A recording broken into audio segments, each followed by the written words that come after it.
Pablo Emilio Escobar Gaviria, better known by his historical name Pablo Escobar, was born in the city of Rio Negro, Antioquia Department, Colombia, on December 1, 1949. Pablo was the third child of his impoverished farmer father, Abel de Jesus Dari Escobar Echeverri, who frequently labored as a farmhand on the allotments of others in order to support his large family of 7 members. His mother, Hermilda de los Dolores Gaviria Berrio, was an elementary school teacher in addition to being the caretaker of their 7 children. Although Pablo was born in Rio Negro, his family relocated to the city of Medellín when he was still a young child. The evolution of this Colombian metropolis, with which Pablo would become inextricably linked, merits contemplation.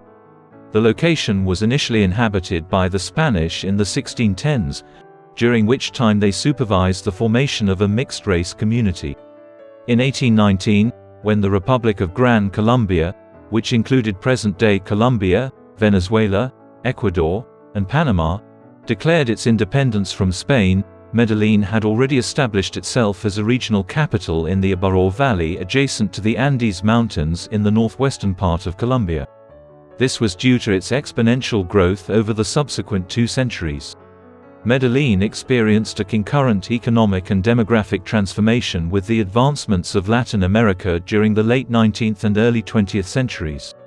Because of Medellín's emergence as an industrial hub, the population increased from approximately 60,000 in 1905 to more than 300,000 by the time Pablo was born. Moreover, this expansion continued. As Pablo progressed into his early 20s, the urban populace had surpassed 1 million individuals.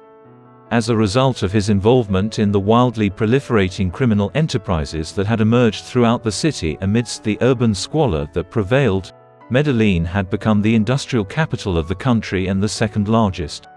At the age of 14, he became a member of a gang, which resulted in his expulsion from school and multiple altercations with other gang members.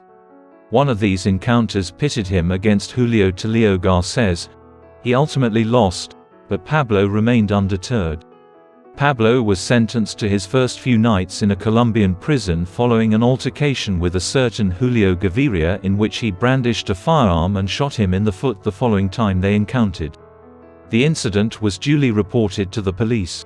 During their adolescent years, he and a number of his companions were additionally implicated in a variety of minor criminal activities. According to some accounts, they stole gravestones and sanded the fronts bearing the inscriptions in order to resell them as new. Pablo, according to some, operated a scheme to distribute counterfeit high school and university diplomas. It is difficult to distinguish between fact and fiction in these retellings of his youth. Pablo Escobar's subsequent turbulent life must be evaluated in the context of 20th-century Colombian history and the evolution of the drug trade in that country. Politics and narcotics are, in some ways, inextricably linked in contemporary Colombia. Politics in the country have historically been contested between a liberal and a conservative faction, with the United States of America conducting constant oversight and interference. Initially, this interventionism, which was replicated in other parts of Latin America due to the Monroe Doctrine's view that the entire Americas constituted a sphere of U.S. influence, centered on American access to the Isthmus of Panama. However, this concern diminished in the early 20th century, when Panama gained independence from Colombia.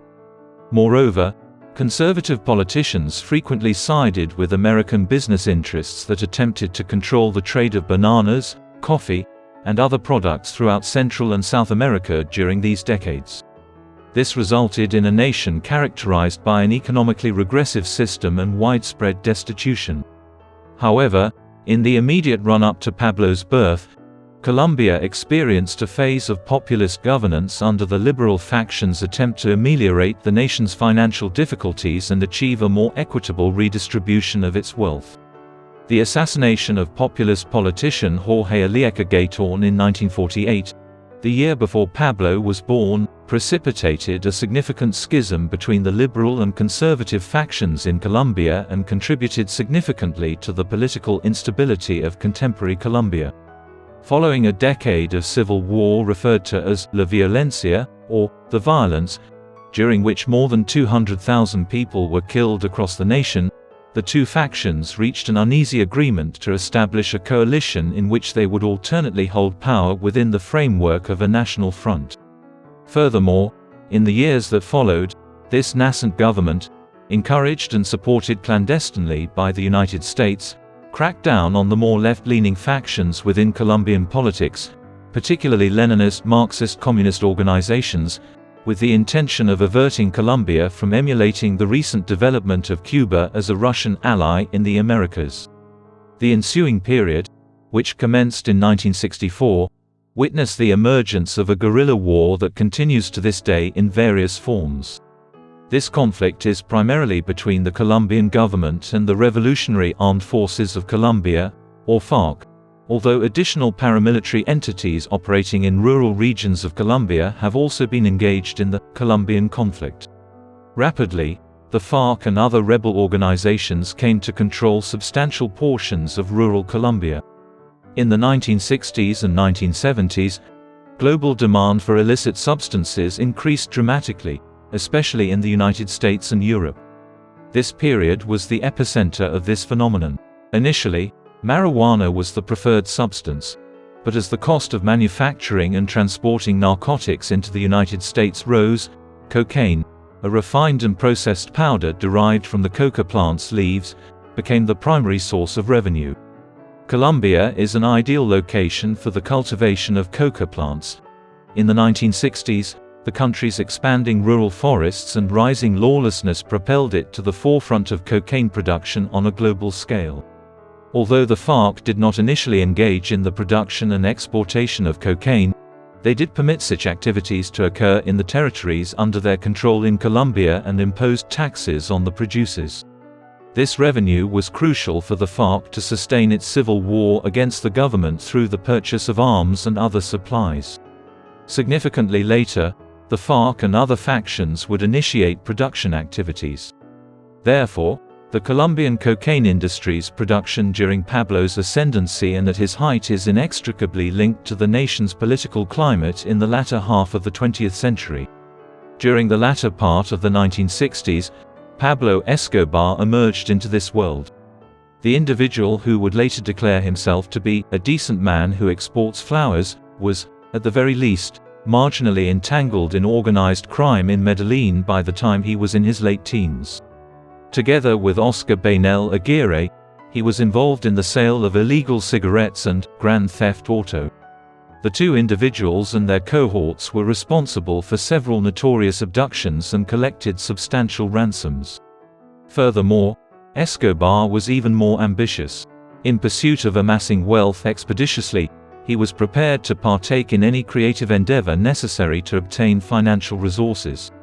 As of the early 1970s, this encompassed the illicit transportation of marijuana. Subsequently, the cargo evolved to cocaine. Consequently, many individuals perceived him as an individual who had been marked. During this period, Pablo allegedly advised Maria Victoria Heno, who was a teenager at the time, to neglect him lest she be forced to spend the majority of her life visiting him in prison. Heno began dating Pablo around this time. Maria remained resolute, and the couple wed in 1976 at the age of 15, while he was 26. Two offspring would be born to them, Juan and Manuela.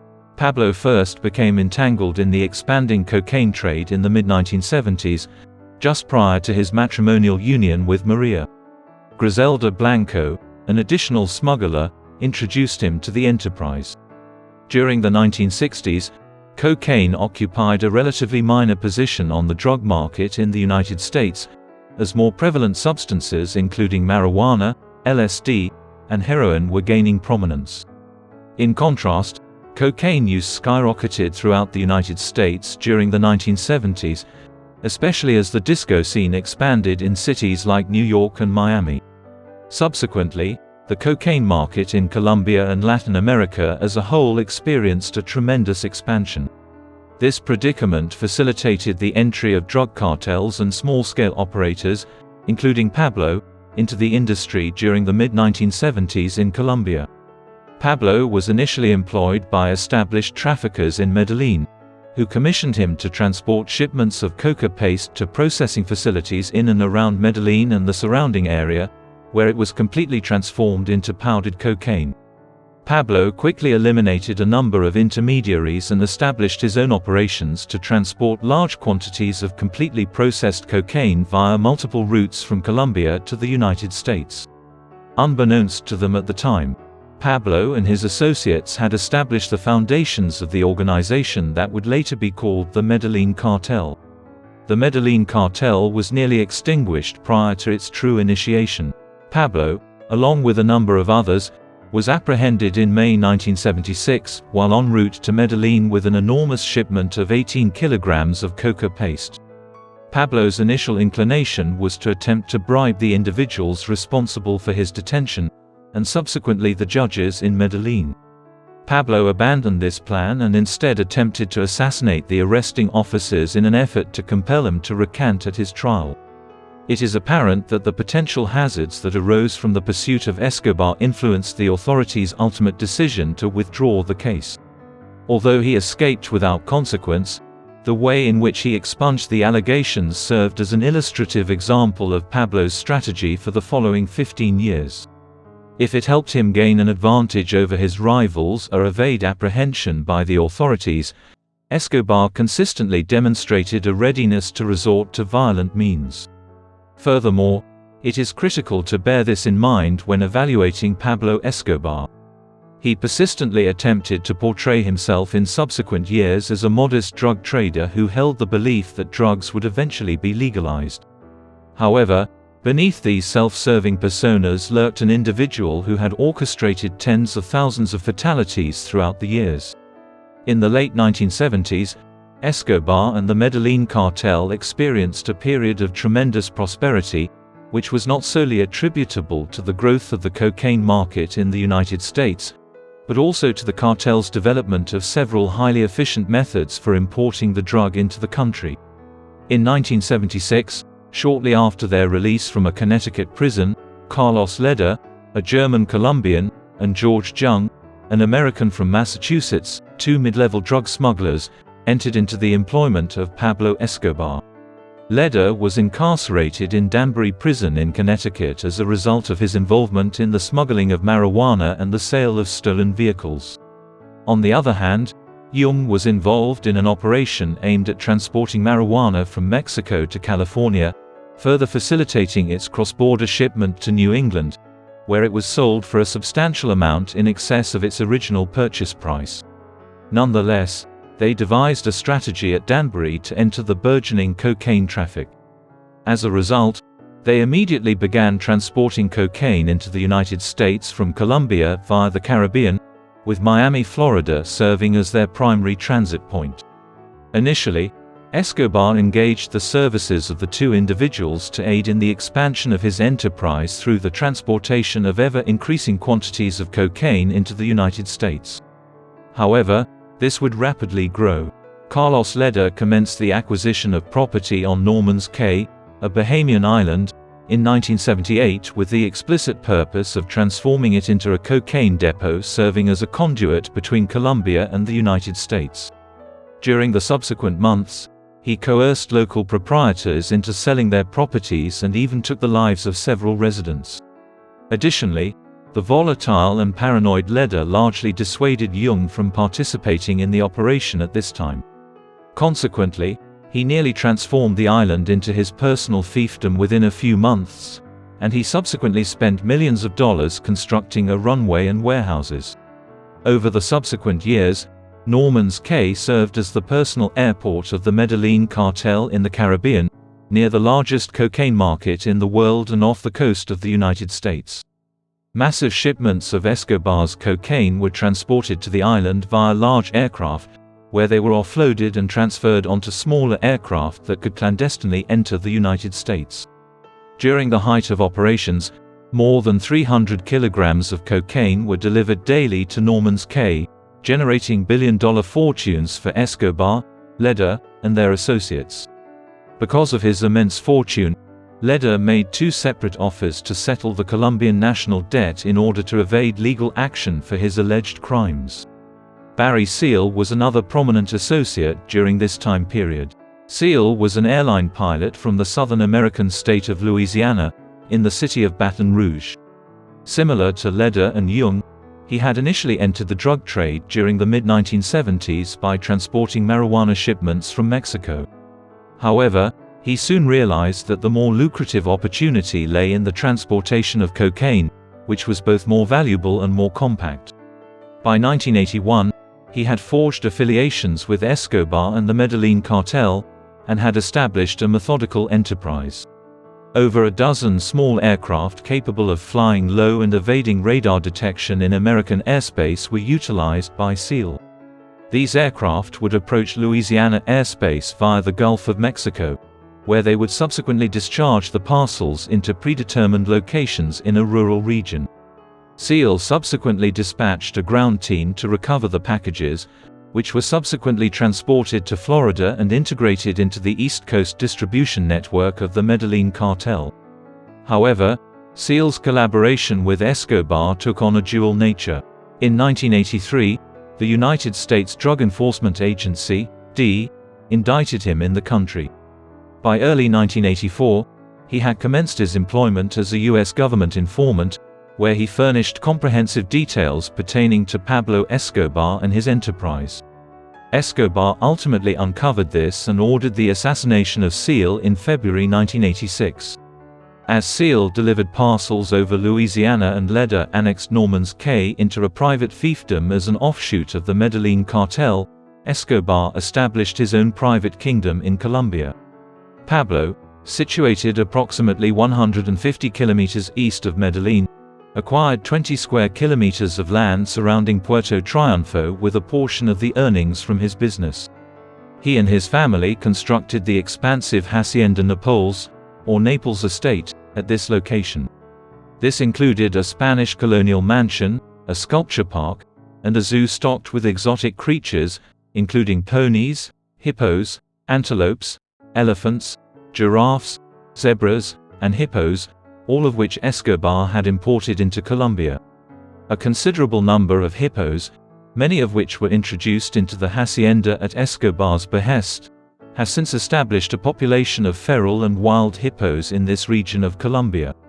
In addition to amassing an extensive collection of luxury and classic automobiles and motorcycles, Pablo Escobar constructed a bullring and a kart track. A visitor aerodrome was also located at the hacienda. However, it did not function as an operational hub for the Medellín Cartel. Escobar had even intended to build an acropolis or citadel in the manner of ancient Greece here, but this scheme ultimately failed.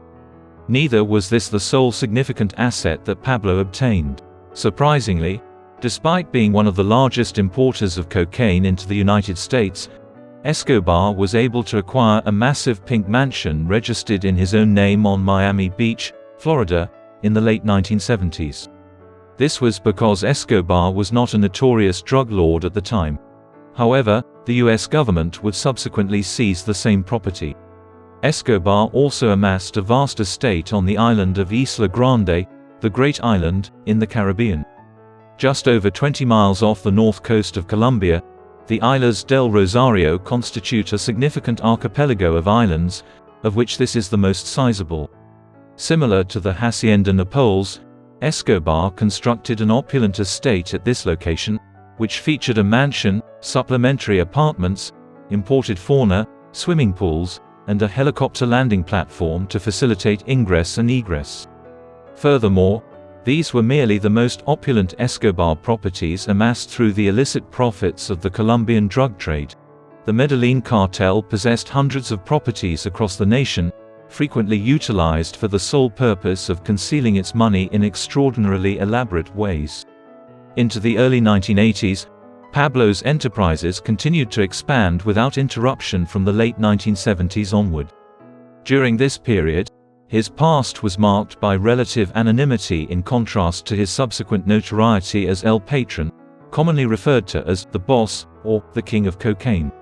Subsequently, under his leadership, the Medellín Cartel expanded at an exponential rate, transporting ever-increasing quantities of cocaine into the United States and smuggling substantial quantities into other nations, including Spain, which served as a similar entry point for the European drug market as Florida did for the American market.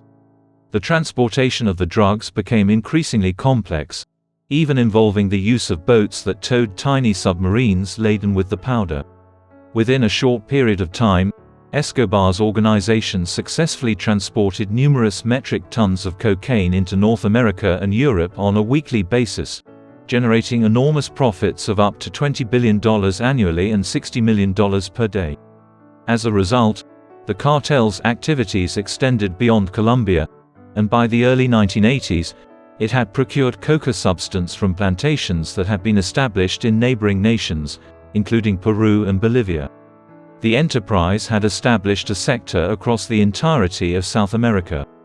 At this point, the cartel was producing an insurmountable amount of cash that could not be spent, and laundering and concealing it had also become extremely problematic.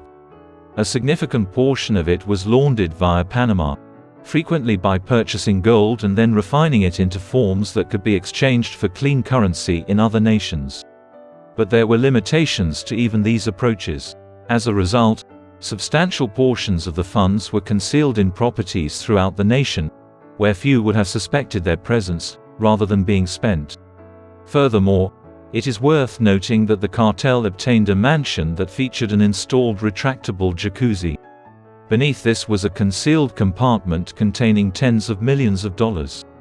The house was subsequently offered as housing to an impoverished Colombian family, who were not informed of the compartment.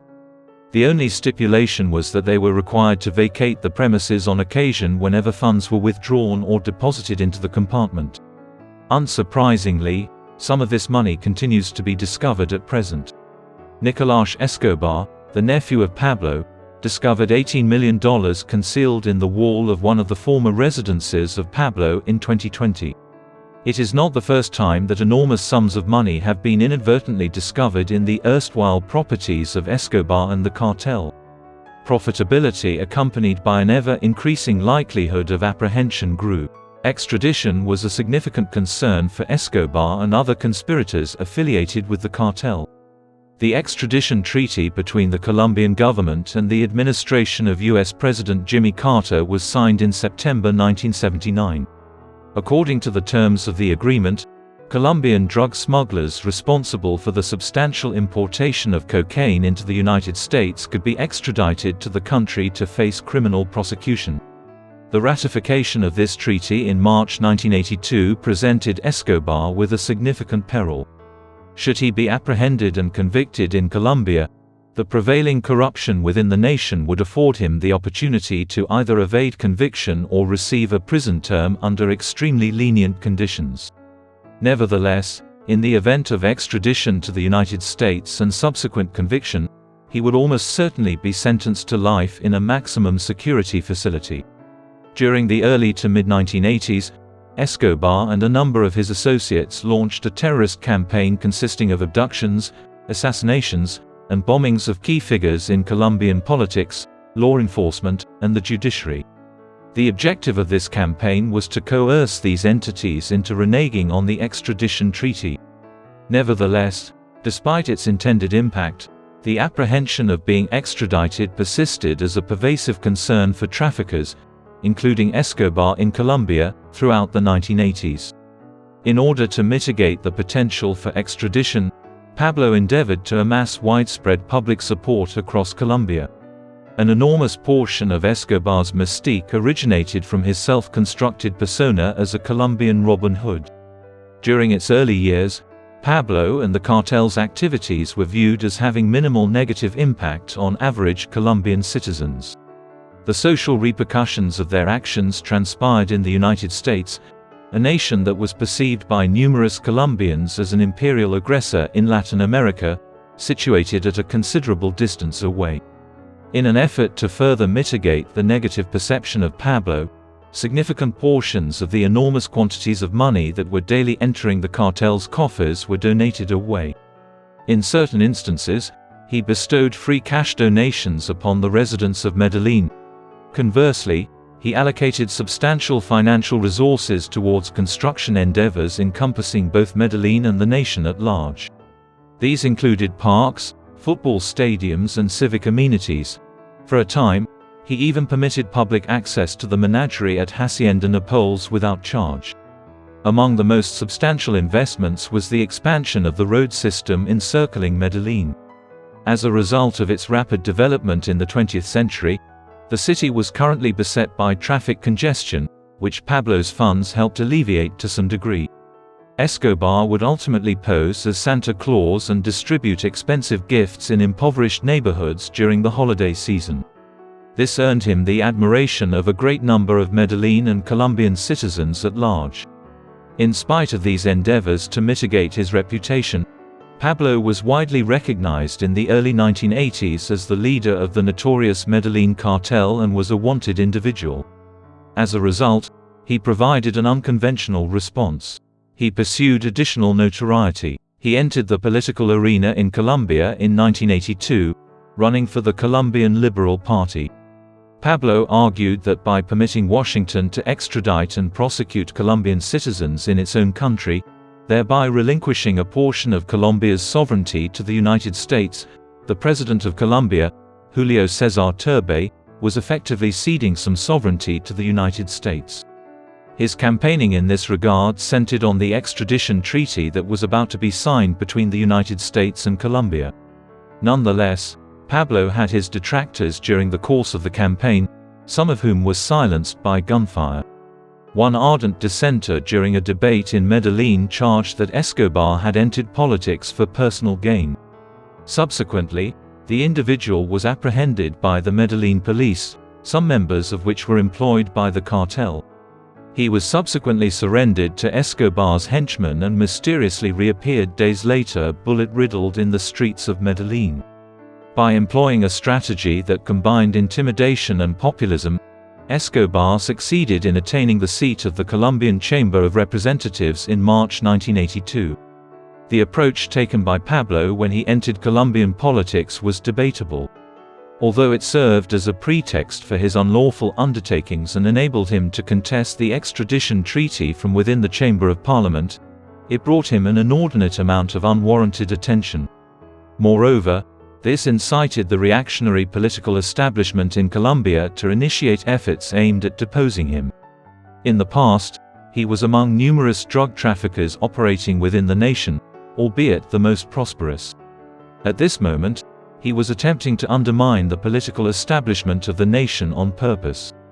Belisario Betancourt, the recently elected president of the Conservative Party, was especially intent to remove Pablo Escobar from politics in Colombia.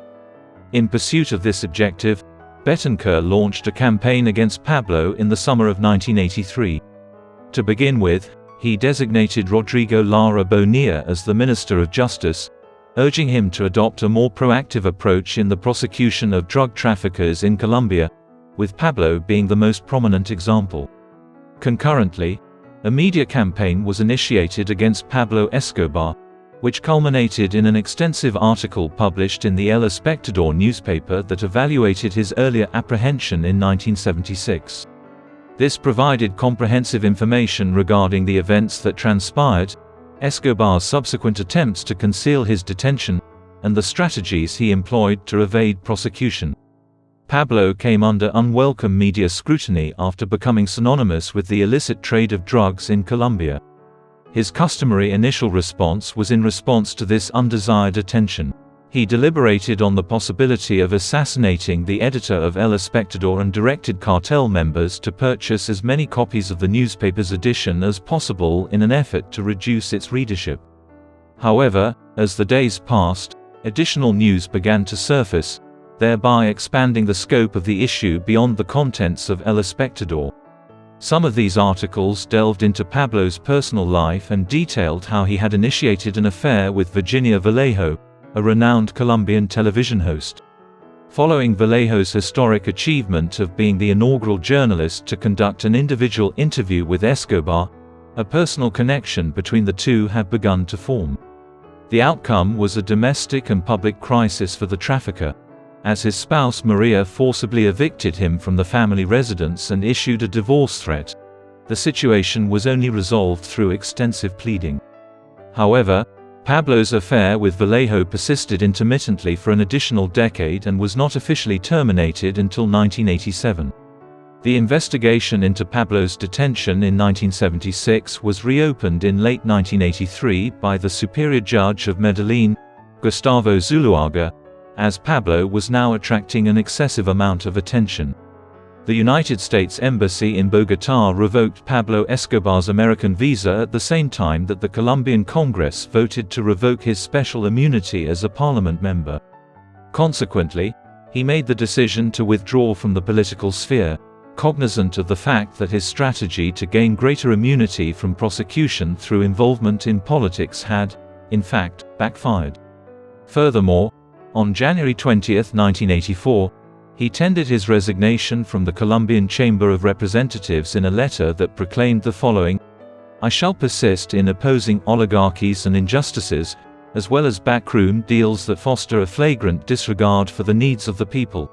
And in particular, I will continue to oppose demagogues and unscrupulous politicians who tolerate the plight of the people while remaining vigilant for opportunities to divide official power." On April 30, 1984, Rodrigo Lara Bonilla, the Justice Minister of Colombia, was stuck in traffic through the streets of Bogotá 3 months after Pablo Escobar resigned from the Colombian parliament.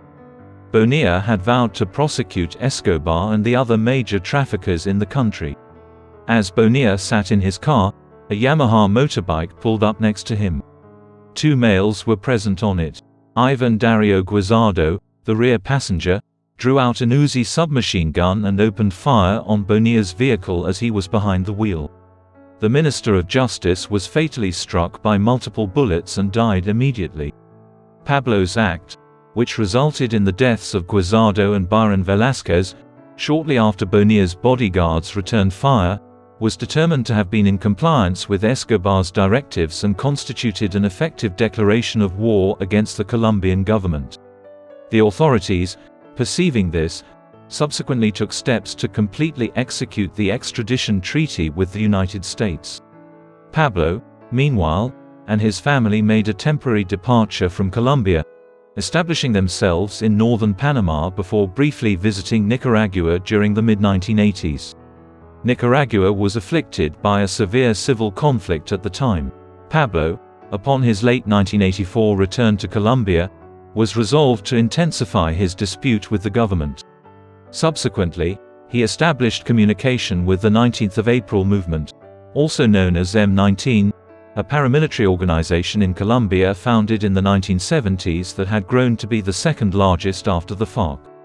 At this juncture, M19 initiated preparations to launch a direct assault on the Colombian government in retaliation for the United States' implementation of the extradition treaty, which the group regarded as a flagrant violation of Colombia's national sovereignty.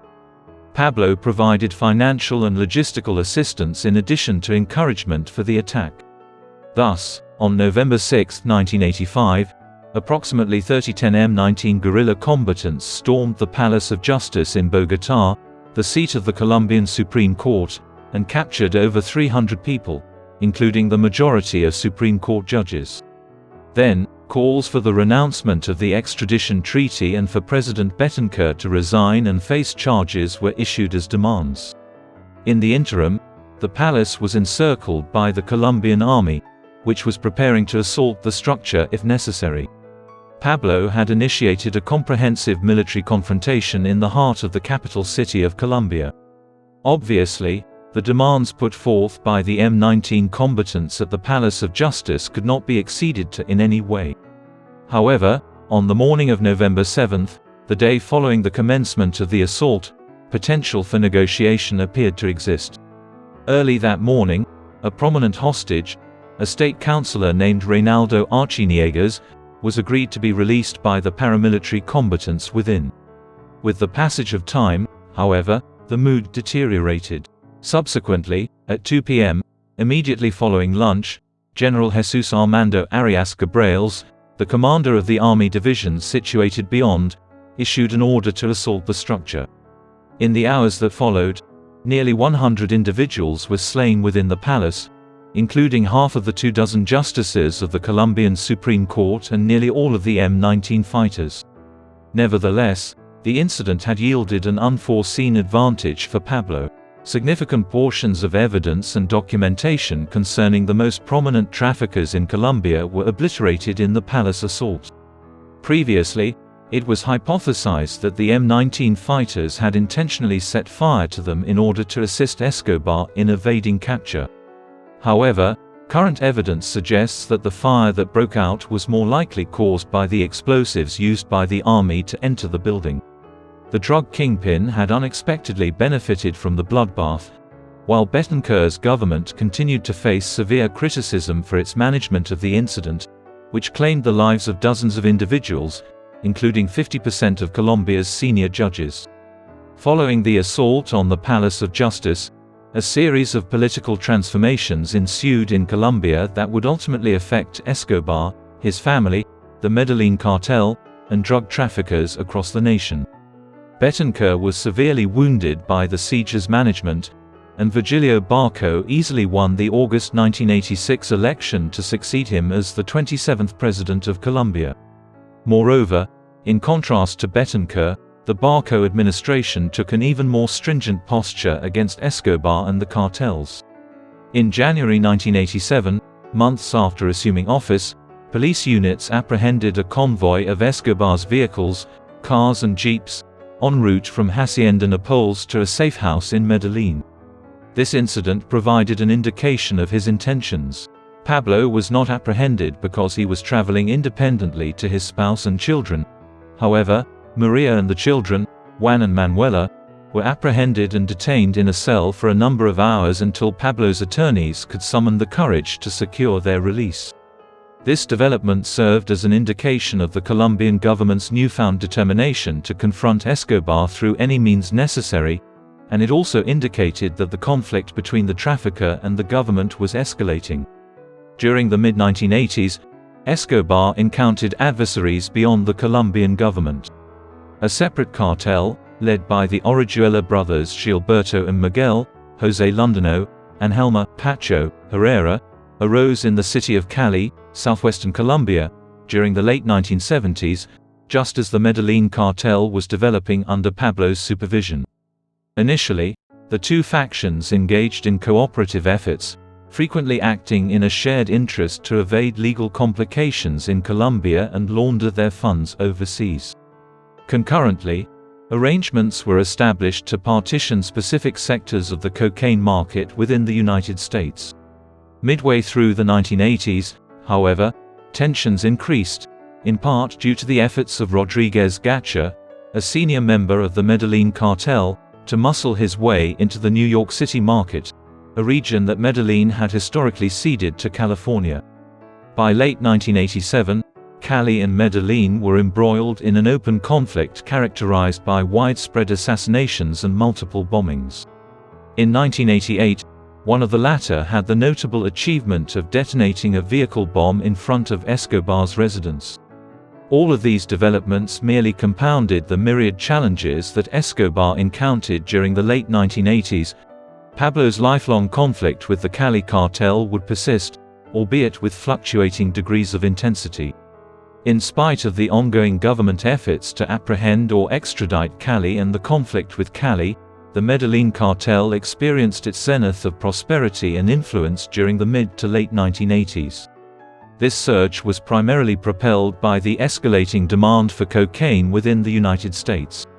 At this juncture, the cartel had amassed annual revenues of $25 billion, or approximately $70 million per day. This amount, adjusted for inflation, would be equivalent to more than $70 billion in present-day dollars. It was all the result of a trafficking network that imported an average of 12 tons of cocaine into the United States per day.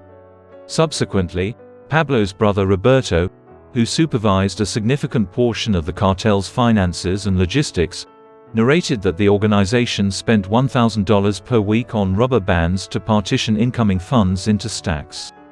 The magnitude of the profit generated by the cartel potentially accounted for 10% of its funds being lost or annihilated prior to their utilization. At this time, the cartel possessed authority over an estimated 80% of the global cocaine trade. Pablo, on the other hand, was considered to be among the most affluent billionaires in the world, although approximations of his true accumulated wealth differ significantly. Pablo further utilized this capital to enhance his standing within Colombia. Particularly astute, Escobar recognized the potential of sport to advance his own propaganda objectives. Since the early 1980s, he has provided substantial financial backing to Atlético Nacional, the football club based in Medellín.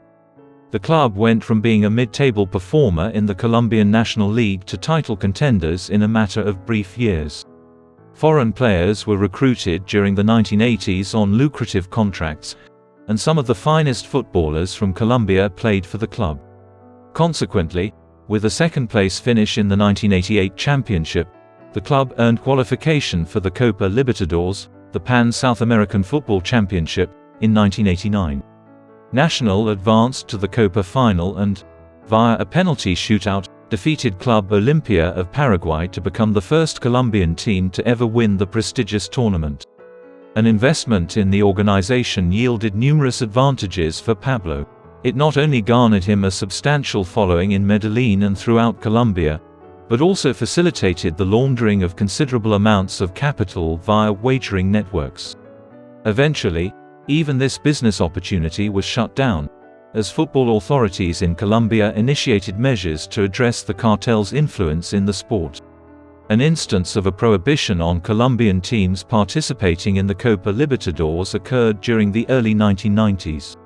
Irrespective of the cartel's financial instability and Atlético Nacional's athletic achievements, Escobar's illicit activities were wreaking havoc on the very fabric of Medellín. By the late 1980s and early 1990s, Medellín had attained the status of the most perilous urban environment globally, as determined by a statistical analysis of homicides and violent incidents. In 1991, the city experienced a total of 7,237 murders, which equates to an average of 18 homicides per day or a rate of 266 per 100,000 inhabitants annually. It is worth noting that the city had experienced substantial population growth, surpassing 1.5 million inhabitants by this point. Colombia had become the most perilous nation globally as a result of the government's confrontations with the FARC and other guerrilla groups, as well as the wars and conflicts that arose among the various organizations. The region documented more than 25,000 violent fatalities in 1991. By 1992, that number had risen to over 27,000. This equated to approximately one violent fatality every 20 minutes, or 70 per day on average. Colombia, by the late 1980s and early 1990s, was essentially a failed state by the majority of standardized measures. This was due in no small part to the activities of Pablo Escobar and the Medellín Cartel. Not only did Escobar's illicit trade and the broader political issues in Colombia contribute to the widespread violence, but Pablo was also capable of committing indiscriminate acts of mass murder. Several infamous occurrences transpired during the initial months of winter in 1989.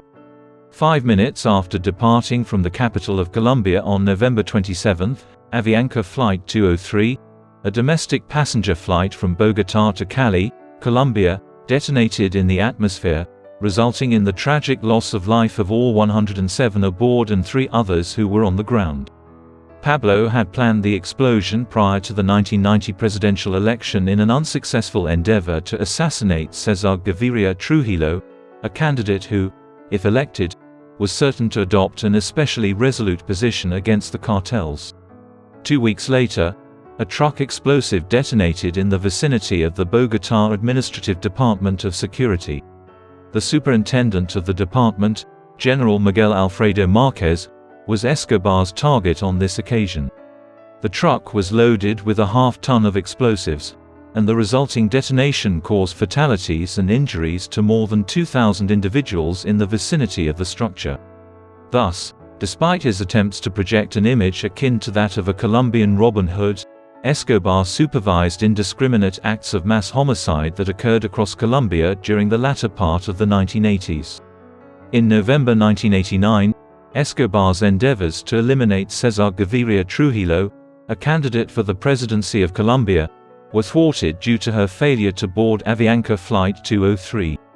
Trujillo surfaced as a prospective candidate subsequent to Luis Carlos Galan's demise.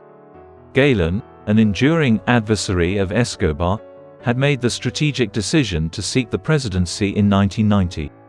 He was well clear in the national polls by August 1989, but was assassinated in Socha, on the outskirts of Bogotá, on the 18th of that month. Furthermore, Escobar undoubtedly issued the order for his assassination.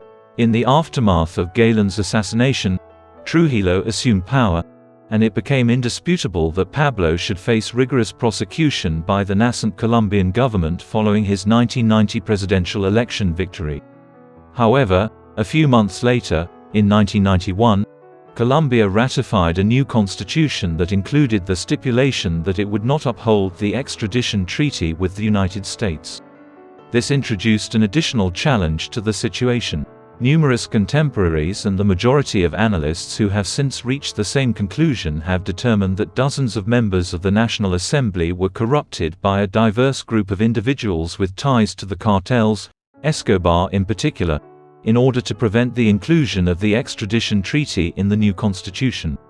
As the pressures of his position increased and the threat of extradition to the United States was temporarily alleviated, Pablo, who was engaged in conflict with both the Cali cartel and the Colombian government, opted for an entirely different course of action. He initiated discussions with members of Trujillo's administration regarding the possibility of him serving a limited prison term in exchange for resolving his dispute with the government and, upon completion, becoming a relatively liberated individual. This agreement had the potential to yield advantages for both parties involved. For Escobar, this would imply a comparatively unpolluted environment within Colombia, whereas for the Colombian government, it would mean the potential cessation of the persistent assassinations directed at judges and legislators, which Escobar had supervised for over a decade. While it may not have been the most prestigious agreement, it did offer the nation a brief respite from one of its numerous problems, which had become entrenched by the early 1990s and included a rural civil conflict. Consequently, the leader of the Medellín Cartel, Pablo Escobar, voluntarily acquiesced to Colombian law enforcement authorities in 1991. Simply put, there was one caveat. He had obtained the authorization to construct his own jail. The cathedral, or La Catedral, was not precisely what one would expect from a correctional facility. In contrast to the prevailing practice in many jurisdictions where prisons are constructed to physically isolate incarcerated individuals from their former lives, Escobar successfully negotiated a conditional release that permitted him to construct his own prison. Therefore, the cathedral was built atop a hilltop that provided a panoramic view of the city of Medellín, enabling Pablo's family and friends to visit him without difficulty. The arrangement did not particularly burden the Colombian cocaine lord. For example, the correctional facility boasted a football pitch, a jacuzzi and a bar complete with a waterfall. Even a private telephone line and a telescope were installed by Escobar so he could observe the activities below the city from above. This mansion was essentially a self-designed sanctuary for Escobar, where he was subjected to a form of voluntary house arrest. Consequently, the prison acquired the colloquial moniker Hotel Escobar to underscore the leniency of Pablo's prison sentence in substance. Moreover, defense was considered during its construction. The cathedral, constructed atop a frequently foggy hilltop, served more as a fortress to thwart any outsider attempting to approach Escobar than as a prison where Pablo was confined. Pablo was ordered to serve a maximum of 5 years in custody at La Catedral under the terms of his sentence. In exchange, the Colombian government had resolved to abstain from any endeavors to extradite him to the United States. From atop the hill overlooking Medellín, Escobar would be effectively permitted to continue supervising his trafficking operations, while the government could maintain its reputation by asserting that it had ultimately succeeded in administering some type of penalty to the drug kingpin. The subterfuge, nevertheless, was short-lived. As of early 1992, the Colombian media reported that Pablo continued to operate the Medellín Cartel efficiently from La Catedral, in addition to exposing the extremely comfortable environs he enjoyed there. In July 1992, the Colombian administration, under pressure, attempted to transfer Escobar to a more conventional prison. Pablo, however, was promptly informed of this development at the elevated correctional facility, and Escobar was able to depart La Catedral with minimal actual limitations on his activities. After the false wall he had constructed over an escape tunnel was demolished, Escobar was able to flee with relative ease via an escape route he had himself devised during the construction of his own prison. The last significant event in Pablo's existence began with his flight from La Catedral. Escobar had managed to evade a more severe prison sentence. However, his current adversary was Trujillo's government, which was fully prepared to enlist the assistance of the United States and permit American Secret Service's unrestricted operation within Colombia in an effort to apprehend, detain, or execute him. During the early 1990s, SEAL Team 6, a division of the U.S. Joint Special Operations Command, was deployed to Colombia with the specific objective of apprehending Pablo Escobar and, if feasible, extraditing him to the United States, where he would invariably be subjected to a life sentence in a maximum security facility. Furthermore, Search Block, a special operations unit of the National Police of Colombia that was established during the Barco administration in 1986, supplemented its resources in the early 1990s in response to the intensified pursuit of Escobar's apprehension, joined and provided assistance to these forces. Furthermore, a broad coalition comprising Escobar's other adversaries, including the Cali Cartel and Los Pepes, a vigilante organization purporting to represent those who had lost loved ones as a result of Escobar's violent and bombastic campaigns since the 1980s, joined them. Los Pepes and special forces from the United States and Colombia worked together in the aftermath of Pablo Escobar's flight from La Catedral. The pursuit of Escobar commenced immediately following his emancipation from the penitentiary in July 1992. Pablo expeditiously escalated the situation by promptly conducting an interview with a local radio station after securing refuge in a safe house. By detailing the specifics of his escape, he taunted the government and his opponents, but there was also an element of caution present. During the interview, Escobar expressed his readiness to be readmitted to detention under specific circumstances. Specifically, he requested to be permitted to complete the remaining term of the agreed-upon sentence at La Catedral. The government, however, had had enough. In the absence of any additional terms, the pursuit was intensified. The open visibility of the collaboration between Search Block, the American Delta Force, and Special Operations units became evident in the streets of Medellín and Bogotá, as the units conducted house-to-house investigations in an effort to locate Escobar's closest associates.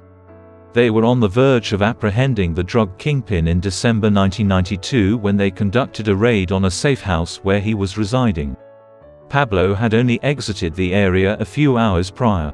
However, other developments were taking place concurrently, as an increasing number of Escobar's supporters and facilitators abandoned an individual they perceived as inevitably apprehended, and the cost of maintaining allegiance continued to rise. An evident manifestation of these fluctuating circumstances occurred when Los Pepes murdered Pablo's brother-in-law. Escobar ultimately evaded capture for approximately 15 months subsequent to his departure from La Catedral. A surveillance operation that tracked his mobile phone transmissions during the early winter of 1993 ultimately led to his apprehension. As a consequence, Search Block and United States operatives ascertained that Escobar was incarcerated in an additional safe house situated in Los Olivos, a middle-income locality in Medellín. Their relocation occurred on December 2, 1993.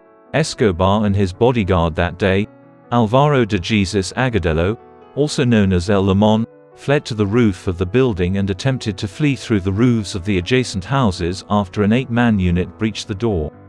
It is not entirely certain what transpired following that. Pablo was found lifeless on the rooftop shortly after gunfire broke out.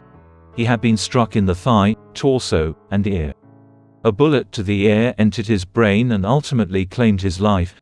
but there is reason to believe that Escobar fired the gunshot himself, having previously resolved to commit suicide to avoid the possibility of extradition to the United States.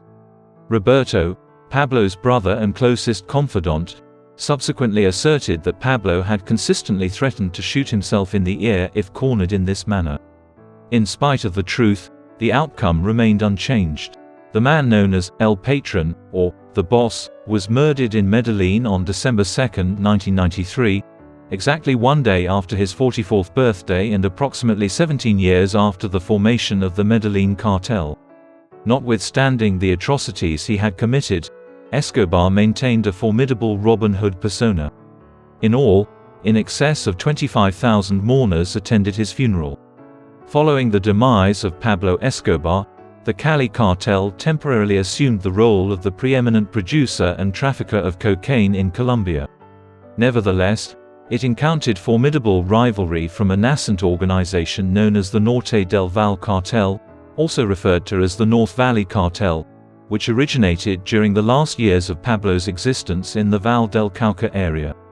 Both organizations grew more intent on transporting cocaine north to Mexico, which emerged as the new point of entrance into the United States during the 1990s, when the Caribbean routes to Florida and the East Coast became increasingly difficult to traverse. Subsequently, during the mid-1990s, the Cali cartel underwent a significant disintegration and fragmentation, giving rise to additional successor syndicates, most notably the North Coast Cartel, which was headquartered in Barranquilla, located in the northern region of the continent. Its primary objective was to re-establish Pablo's older supply lines leading north to the East Coast cities of the United States. Each of these organizations, in its own era, has vanished and been succeeded by a newer entity, each of which is determined to establish itself through the use of ever more violent means. Presently, Colombia is undergoing a gradual recovery from the political conflicts and drug factions that tore it apart in the latter half of the 20th century and provided an environment conducive to the rise of figures like Pablo Escobar. A historic ceasefire agreement was established between the FARC guerrillas and the Colombian government in 2016, providing the potential for a cessation of the 50-year-long paramilitary conflict in the nation. Additionally, Medellín has flourished since the fall of Pablo Escobar. Since the mid-1990s, when the Medellín cartel collapsed, the city has experienced a significant decline in crime rates. Furthermore, substantial investments and the establishment of a vital transport infrastructure have contributed to the city's transformation back into a prominent center of industry and commerce in Colombia by the beginning of the 21st century. Extensively transformed from its status as the homicide capital of the world during Escobar's tenure 30 years ago, the city is now globally recognized for its pioneering and environmentally sustainable public transport system. Additional indications of Escobar's impact remain apparent. Late in the 1990s and early in the 2000s, La Catedral was deserted for an extended period of time. However, in 2007, a community of Benedictine priests acquired the structure and restored it as a religious site, furnishing it with a library and additional facilities. In the interim, the Hippo's population has grown and they continue to meander throughout the Hacienda Napol's premises. Pablo Escobar was an individual of some mystery. Between the 1920s and 1970s, Medellín experienced a transformation from a small town to a metropolis with a population of more than 1 million. During this 50-year period, he was raised in the filthy urban environment of the city. Furthermore, he rose to prominence as a drug trafficker during a period of intense political unrest in Colombia, which essentially descended into a civil war, and as the nation also arose as the epicenter of cocaine production on a global scale. This suggests that had Escobar not emerged as the leader of the Medellín cartel, another individual would have achieved prominence in the Colombian drug trade, be it in Cali, Medellín, or another location. Additionally, one could contend that he did much to assist the poor and disenfranchised, especially in his hometown during a period when the government in Bogotá had effectively abandoned a great number of people and Colombia was gripped by abject poverty. Pablo assisted the impoverished with handouts, established employment, and improved Medellin's infrastructure. People were also granted complimentary admission to his menagerie at Hacienda Nápoles, and his substantial financial support for the Atlético national football team, which culminated in their 1989 Copa Libertadores victory, served to uplift the populace. This was the self-perception reminiscent of Robin Hood that Escobar endeavored to foster. However, the actuality is considerably more somber. Escobar was a mass murderer who precipitated unprecedented levels of violence and carnage throughout Colombia, and in particular in Medellín. It is undeniable that the nation was beset by numerous challenges that were not his creation.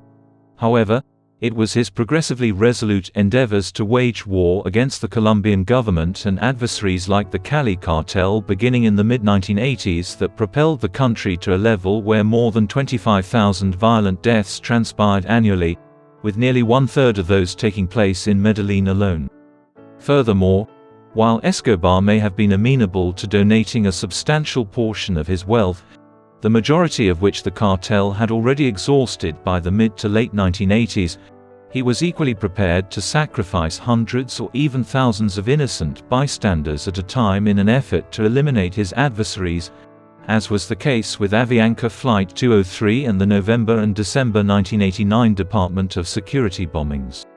Subsequent to the removal of his malevolent influence in the mid-1990s, Medellín and Colombia began to make incremental strides in the direction of reforming the nation and the city. As a result, although Escobar may have asserted himself to be a decent man who sells flowers, the actual situation was quite dissimilar. What is your assessment of Pablo Escobar? Do you believe he was the Colombian Robin Hood persona he claimed to be, or was he a profit-seeker and merciless mass murderer? Kindly provide your feedback in the remarks section. Until then, we appreciate your attention.